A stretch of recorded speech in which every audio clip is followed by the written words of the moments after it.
po mga ka-hope.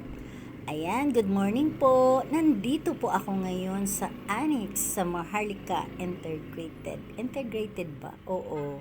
Sa Maharlika po ito school sa may Blumos. Ayan, tingnan nyo po ang view mga ka-hope. Ang ganda po. Talagang napakaganda ng school nito kasi dito ko po papag-aralin ang apo ko na si Aldrin. Ayan, ikot po tayo mga ka-hope. Tingnan nyo ang linis po at saka tingnan nyo, merong drinking fountain. Ayan, dyan po yung mga inuman ng mga bata. And then tingnan nyo po, katatapos namin mag-enroll, lumabas ako. Ayan pa rin po ang paligid mga karils. Tingnan nyo, puro mga punong kahoy. So parang feeling mo pag nandito ka is nasa ano ka lang, tipo ba? Nasa province, parang hindi nawala kahit nandito yan sa Metro Manila, hindi nawala ang mga puno.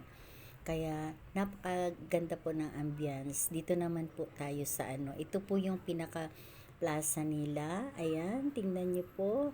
Dati po yung ano, swimming pool. Tapos baling dahil po siyempre siguro marumi na. And then matagal at parang wala yata masyadong nag-ano kaya ginawa na lang po nilang ano. Ayan, parang tourist to. Tourist talaga. Ayan po. Yan. Katabi lang po ito ng Blumos na ano, pinagpiprayhan po namin. Ayan, nakita niyo po. Alam niyo po mga ka-hope, gustong gusto ko talagang tingnan ang mga punong yan. Kasi feeling ko po pag nandito ako, napakasarap po ng simoy ng hangin. Ayan, nakita niyo po.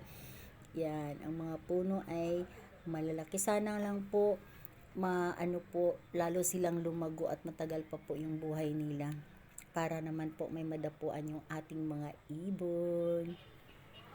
Ayan po. Katatapos lang po namin mga karils nagpa-enroll.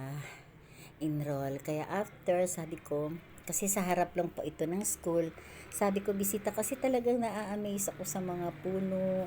Napakaano ko po sa mga puno, mga ka-hope. Yan. Mga ka-reels at saka mga ka-hope. Napakaano ko po sa mga puno. Gustong gusto ko po ng mga puno kasi feeling ko po napakalamig at nakaka-relax po. Nakakawala ng stress. Ayan po, tingnan nyo. Ang ganda na po, dating swimming pool po yan. Ngayon po, ginawang parang ano, parang badminton yata yan. So, ayan. Di po ba? Ang ganda-ganda na po.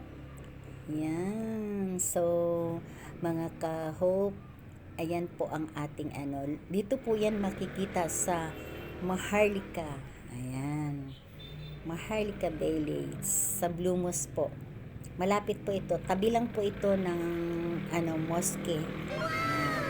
Ayan, after po namin nagala, dito naman po kami sa Landers. Ayan, ginutom po ang inyong lola. Kaya, ayan, sabi ko mag-snack kami.